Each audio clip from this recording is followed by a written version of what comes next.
je vais dire, est-ce que vous avez constaté que majeure partie les élèves, les étudiants, ils n'est qu'université, quand ils sortent, duñu am liggéey. Et ça, j'avais le pourcentage. Ngay xool majeure partie des gens, des élèves qui ont leur bac, dugg biir université. Des fois, il y a des gens qui passent 5 ans, il y a des gens qui passent 6 ans, 7 ans, 8 ans à l'université. Presque c'est une dund yëpp dañ koy perdre. Bu ñu génnee, ils font absolument rien du tout. Mais c'est grave, c'est grave. Et lolo, je ne vais pas dire état bi xamu ko ou bien ils sont pas au courant. Non, mais absolument pas. Ils sont bien au courant. Mais pourquoi ils laissent les choses se passer comme ça? Parce que, c'est-à-dire, tout le temps, ils réfléchissent sur les choses. D'accord? Donc c'est très important. Là, le motard, état bi di bayi, université, mais c'est grave. Il n'y a pas de formation professionnelle.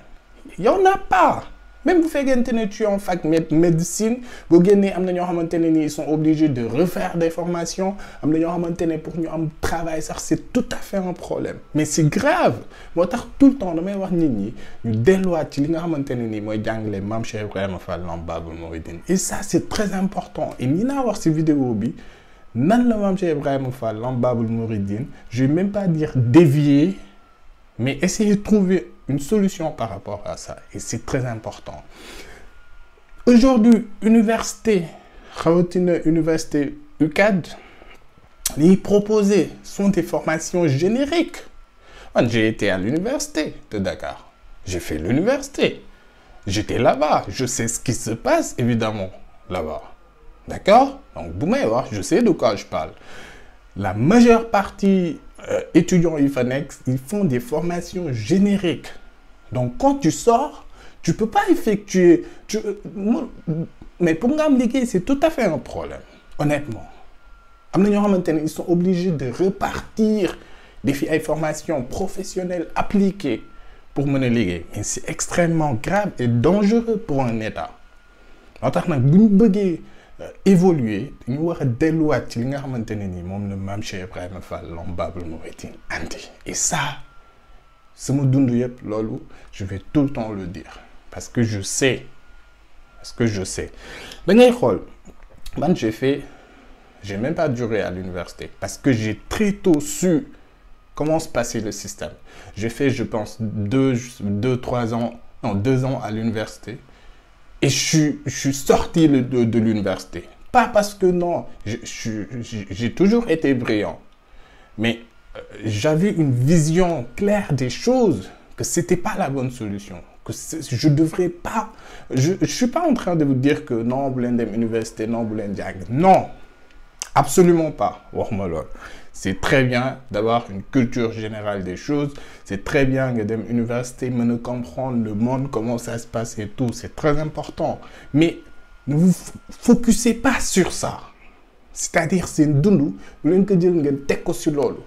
On peut des étudiants ils ont 6 ans, 5 ans à l'université. Mais c'est grave. Mais imagine qu'une personne là ne me ces 5 ans. 5 ans, pigeon. Mais c'est extraordinaire. Tu montes ton business.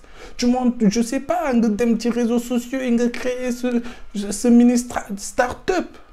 Vente de pigeons. Mais sur 5 ans, tu penses que tu vas pas devenir quelqu'un? Non mais, c'est-à-dire, man, il y a des choses, quand je le dis, ça me fait, je dis pas que ça me fait mal, mais c'est grave, c'est grave. Et conséquences, ñëpp dañ koy gis. Conséquences, ñëpp dañ koy gis. Taux de chômage bi dafay yokku, ça c'est constaté, et c'est très normal. Tey jii nii boo jëlee des étudiants yoo xamante ne ils ont leur bac, passé 5 ans à l'université, 3 ans, 6 ans, 8 ans, 10 ans, génn amuñu luñ def. Mais c'est grave, non seulement le taux de chômage bi dina yokku, mais aussi li nga xamante ne nii moo xew léegi te nit ñi xam du ma ne xamuñu ko mais nit ñi duñ ci bàyyi xel. C'est tout simplement l'état d'esprit des jeunes. Quand je vois, je suis apolitique. J'ai même pas le temps de parler de Macky Sall ou bien je sais pas quoi. Je suis focus sur mes objectifs, je suis focus sur sur mes business. Mais quand je vois, par exemple, des jeunes qui s'attardent si ay débats politiques, qui s'attardent sur des, je sais pas, Macky, mais c'est tout simplement parce qu'ils n'ont pas de quoi faire. C'est que ça. C'est que ça. Nit ki nga xamanteni ni c'est un entrepreneur wala il a ses business qui tournent mais kooku amul jotu taxaw fii nii di wax si ay je sais ay affaire de politique wala di xas nit wala di wax nit lu ñaaw wala de non absolument pas c'est tout simplement parce que dañu am ben impact psychologique boo xamanteni ni depuis ses précédents c'est-à-dire am na si ñoo xamanteni ni impact bi ñu am depuis l'université c'est-à-dire après dañuy basculer ci loolu seen vie yëpp après si xeex ay critiques ay saagante ay waxante lu ñaaw ay critiquer seen vie yëpp après si loolu lañ koy tourner moo tax man je le dis et je le redis état bi dañu war a xoolaat système éducatif bi et c'est très important dañu war a xoolaat système éducatif bi université je peux pas concevoir des gens qui passent toute leur vie à apprendre, encore du moins à l'université, de passer 5 ans, 6 ans, 7 ans, mais mais c'est grave. Moo tax bu ñu delluwaatee ci jàngale Mame Cheikh Ibrahima Fall Lamp Baabul Mouridine dañuy gis ne si c'était important, si c'était aussi important kon waa këram yëpp da leen dugal école. Qu'on se dise la vérité. Moi, parce que moi, j'ai appris et c'est important. Mais ne vous attardez pas sur ça. Djanglen en même temps monter c'est une business. C'est ce que je vous dis. Si vous voulez passer 10 ans à l'université, c'est pas un problème. Mais mettez quelque chose en place. Américains, ils l'ont ignoré. D'ailleurs, Harvard, l'université Harvard, maxi à mais tu penses qu'ils forment des gens, des salariés? Mais non! Harvard, ils forment des entrepreneurs. Mais allez faites des recherches. Majeure partie de Harvard, ni des développeurs, ni créer des startups, ni créer des entreprises. Mais c'est comme ça que le monde fonctionne. Mais c'est ça, c'est important. Vous faites que développer. L'éducation, mettre en avant. Ouais, c'est vrai, mais pas comme ça. Pas de cette manière. D'accord, amna bac ouais, yakar de l'université passé des années après gain. C'est dommage. Mame Cheikh Ibrahima Fall, limu andi woneko, c'est très simple. Il a très tôt su que si tu veux réussir, si tu veux être riche, si tu veux développer un pays, tu investis dans l'éducation de la personne.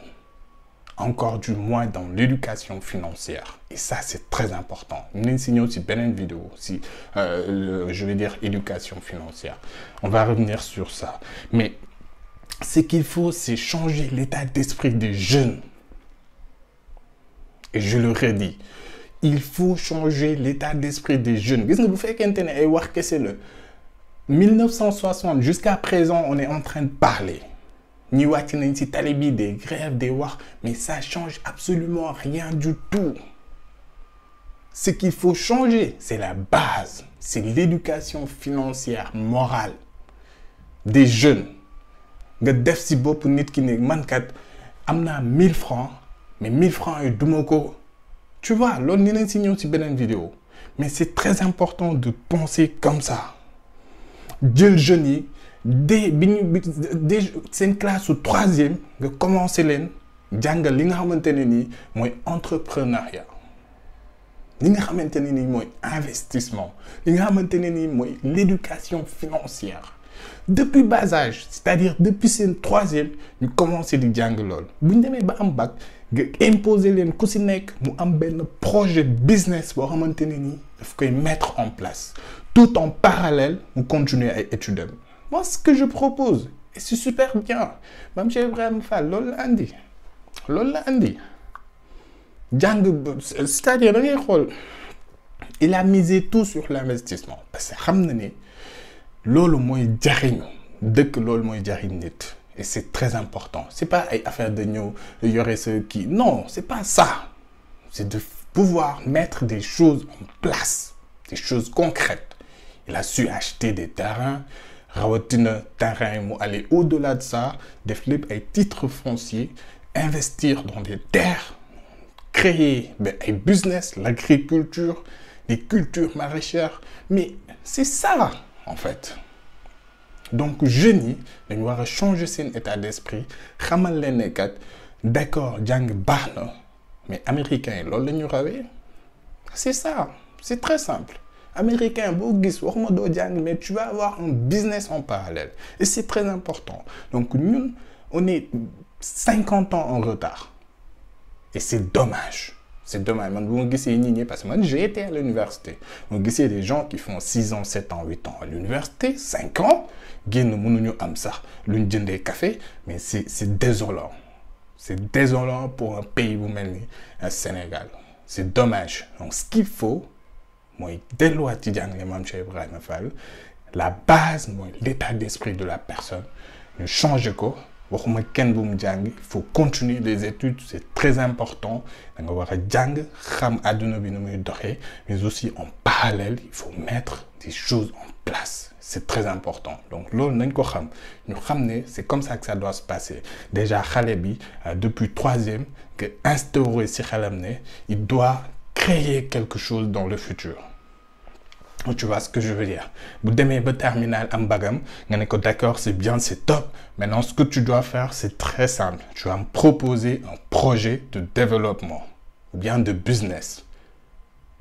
et ça c'est très important xale bi continuer jàngam nga accompagner ko si mu mettre loolu en place donc ça c'était en fait c'était quelque chose que je voulais partager avec les gens c'est très important c'est super important donc n'oubliez pas on gagne on avance ensemble allez jaajëf